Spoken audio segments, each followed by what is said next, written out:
Hello kids, magical stories में आपका स्वागत है। मेरे चैनल को सब्सक्राइब करें और हर आने वाली नई वीडियो को एंजॉय करें। सूरज और गुलाब, ये कहानी है गुलाब की यानी रेड रोज की। गुलाब की दोस्ती एक खूबसूरत सूरजमुखी के फूल से थी। सूरज और गुलाब एक जगह पर लगे हुए थे और साथ रहते थे। एक दिन कुछ बच्चे बाग में आए और सूरजमुखी के पत्तों को तोड़ने लगे। गुलाब उन बच्चों के लिए बेजान था, पर वो चीख रहा था कि वो सूरज को तंग ना करें, और गुलाब की आवाज उन बच्चों तक नहीं पहुंची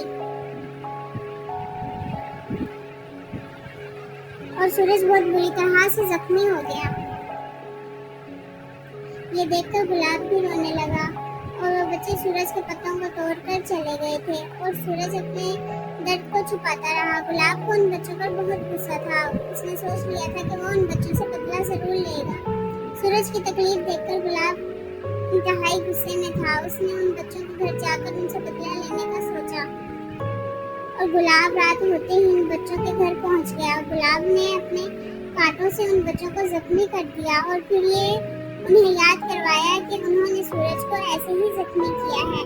गुलाब बाग में आ गया और सो गया। सुबह होते ही वही बच्चे बाग में आए और सूरज से माफी मांगने लगे और उन्होंने सूरज को पानी भी डाला और एक दूसरे से अपने अपने ख्वाब का जिक्र करने लगे कि कैसे उन्हें ख्वाब में सजा मिली है। ये बात सच है कि बेजान चीज को जब हम नुकसान पहुंचाते हैं तो वो ख्वाब में बदला लेने जरूर आती है।